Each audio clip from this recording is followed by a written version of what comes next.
इस वीडियो में बताई गई सारी जानकारी पब्लिक प्लेटफॉर्म पर उपलब्ध है। इसमें ऐसी कोई जानकारी नहीं दी गई है जिससे हमारे सुरक्षा बलों की गोपनीयता भंग होती है। डिफेंस डिटेक्टिव सेना का सम्मान करता है और उन्हीं जानकारियों के आधार पर काम करता है जो सार्वजनिक रूप से मौजूद।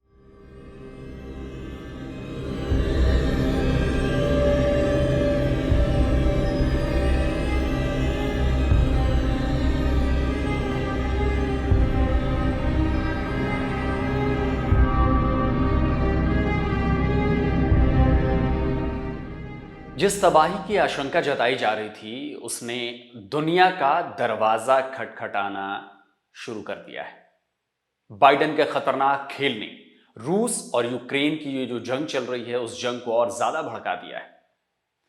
नमस्कार दोस्तों, डिफेंस डिटेक्टिव के एक और नए एपिसोड में आप सभी का स्वागत है। मैं हूं आलोक।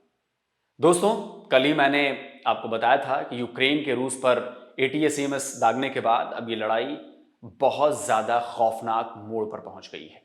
ये वो मोड़ है जहां से दुनिया केवल विनाश की तरफ आगे बढ़ सकती है और पीछे लौटने के जो चांसेस हैं वो चांसेस बहुत ज्यादा कम होते जा रहे हैं। ये मोड़ दुनिया को परमाणु युद्ध और वर्ल्ड वॉर की तरफ लेकर जा रहा है। दुनिया में पहली बार इंटरकॉन्टिनेंटल बैलिस्टिक मिसाइल दागी गई है। इस वीडियो को देखिए। इस वीडियो में मिसाइल्स के वॉरहेड्स एक के बाद एक कर गिरते नजर आ रहे हैं। दावा किया जा रहा है कि रशियन ICBM के वॉरहेड्स हैं। यूक्रेन की एयरफोर्स ने भी इस बात की पुष्टि कर दी है कि रूस ने यूक्रेन पर इंटरकॉन्टिनेंटल बैलिस्टिक मिसाइल दागी है। रूस ने जिस ICBM का इस्तेमाल किया उसका नाम है RS-26 रुब्जे और रूस की इस बेहद खतरनाक मिसाइल ने यूक्रेन के निप्रो को निशाना बनाया है। निप्रो के इंडस्ट्रियल और डिफेंस से रिलेटेड एरियाज में इस मिसाइल ने जबरदस्त तबाही मचाई है। Of events in Ukraine today or last night, the alarming escalation of the Russian attack on Ukraine, the Russian invasion of Ukraine, with the launch of an intercontinental ballistic missile, a grave and unprecedented development in this conflict. So at dawn this morning, Russia launched an international continental ballistic missile from its Astrakhan region, marking a significant shift in its military strategy. The assault also included aeroballistic missiles fired from a MiG in Tambov and 7 cruise missiles fired from bombers near Volgograd. The missiles targeted critical infrastructure in Dnipro, a city on the edge of the river, causing widespread damage to industrial facilities, sparking fires.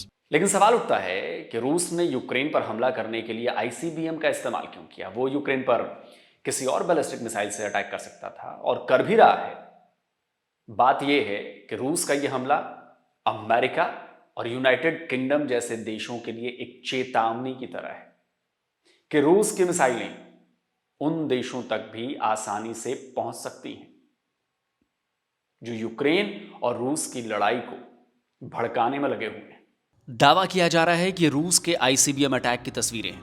देखिए, ऐसा लग रहा है कि एक के बाद एक कर आसमान से जमीन पर तबाही की बिजलियां गिर रही हैं। लेकिन रूस की इस मिसाइल की रेंज यूक्रेन नहीं बल्कि यूरोप के कई देशों में तबाही मचा सकती है। इस मिसाइल की रेंज 6000 किलोमीटर तक है और सबसे बड़ी बात यह कि यह मिसाइल न्यूक्लियर वॉरहेड भी अपने साथ लेकर जा सकती है। और तो और मोबाइल लॉन्चर व्हीकल से छोड़े जाने वाली इस मिसाइल के पेलोड को कम कर इसकी मारक दूरी को यानी कि रेंज को बढ़ाया भी जा सकता है। यहां तक कि अमेरिका के कुछ इलाके भी इसकी जद में आ सकते हैं। तभी अमेरिका भी अलर्ट मोड पर है। फ्लाइट रेडार 24 के डेटा के आधार पर टॉड पैरॉन नाम के एक एक्स अकाउंट होल्डर, जिसे हम पहले ट्विटर के नाम से जानते थे, उन्होंने ये दावा किया है कि रूस के ICBM लॉन्च करने की खबर के बाद अमेरिकी एयरफोर्स ने अपने कई B-52H बॉम्बर्स को आसमान में निगरानी के लिए उतार दिया है। और जब अमेरिका को डर लग रहा है तो भला यूक्रेन का साथ देने वाले जो नॉर्डिक कंट्रीज हैं उनको डर क्यों ना लगे? वो क्यों ना डरें? फिनलैंड, डेनमार्क, स्वीडन जैसे देशों ने अपने अपने एयर डिफेंस को और ज्यादा मजबूत करना शुरू कर दिया है। रूस का यह मिसाइल अटैक पोलैंड के लिए भी चेतावनी माना जा रहा है। लेकिन आपको बता दूं कि रूस का यह ICBM अटैक यूं ही नहीं किया गया। यह यूक्रेन के उन हमलों का जवाब है जिसमें उसने अमेरिका और ब्रिटेन की मिसाइलों का इस्तेमाल किया है। यूक्रेन ने पहले अमेरिका की ATACMS मिसाइल का इस्तेमाल रूस के अंदर तक हमला करने के लिए किया। इसके बाद ब्रिटेन ने भी अपनी क्रूज मिसाइल से हमले की अनुमति दे दी और यूक्रेन ने उससे भी रूस पर हमला शुरू कर दिया। यूनाइटेड किंगडम की इस मिसाइल का नाम स्टॉर्म शैडो है। बताया जा रहा है कि यूक्रेन ने इस लड़ाई में पहली बार स्टॉर्म शैडो मिसाइल का इस्तेमाल किया है। हालांकि यूक्रेन ने अब तक खुलकर अमेरिका या ब्रिटेन की दी हुई मिसाइलों के इस्तेमाल को लेकर कोई बयान नहीं दिया है, लेकिन रूस ने भी इस बात को कंफर्म कर दिया है कि यूक्रेन ने उस पर स्टॉर्म शैडो मिसाइल्स फायर की हैं। यूक्रेन ने स्टॉर्म शैडो मिसाइल का इस्तेमाल तब किया जबकि अमेरिकी ATACMS से इस्तेमाल से पहले ही रूस ने उस पर न्यूक्लियर अटैक की चेतावनी दे दी थी।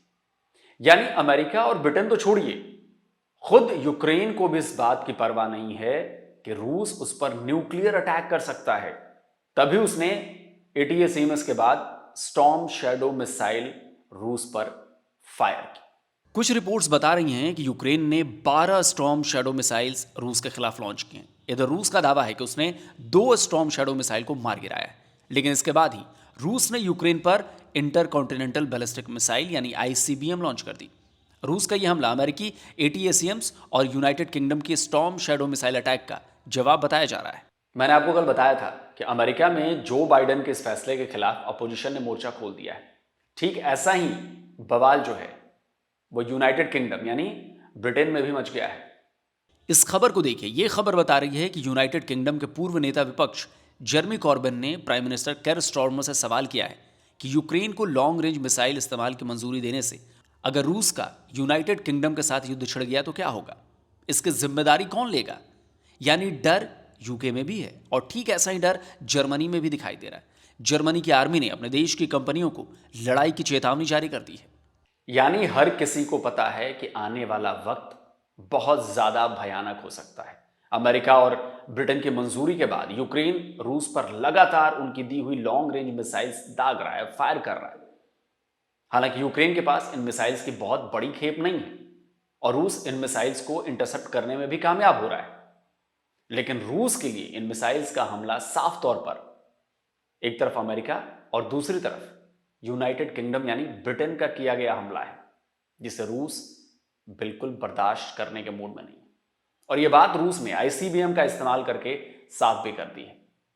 अब देखना यह है कि क्या रूस यूक्रेन पर इससे भी बड़ा हमला करेगा या नहीं करेगा, और अगर करेगा तो जो उसका स्केल है वो कितना बड़ा होने वाला है। तो दोस्तों, आज का ये वीडियो कैसा लगा कमेंट करिए, इस वीडियो को शेयर करिए, लाइक करिए, और जिन दोस्तों ने अभी तक डिफेंस डिटेक्टिव को सब्सक्राइब नहीं किया है तो भाई आपसे अनुरोध है, आग्रह है, चैनल को सब्सक्राइब करिए और बेल आइकन जरूर दबाइए, जिससे हमारे द्वारा अपलोड किए गए हर वीडियो की जानकारी आप तक फौरन पहुंच जाए। जल्दी मिलता हूं एक और नए वीडियो के साथ। नमस्कार, जय हिंद। तो अगर आप चाहते हैं मुझसे बात करना, मुझसे कोई सवाल पूछना, तो फैन कॉल पर आप मुझसे कनेक्ट हो सकते हैं। फैन कॉल में ये सुविधा है कि आप अपने हिसाब से वहां पर जाकर टाइम स्लॉट बुक कर सकते हैं कि आपको फलाने दिन मुझसे बात करनी है, फलाने टाइम पे मुझसे बात करनी है। लेकिन ये भी बता दूं कि ये पेड सर्विस है,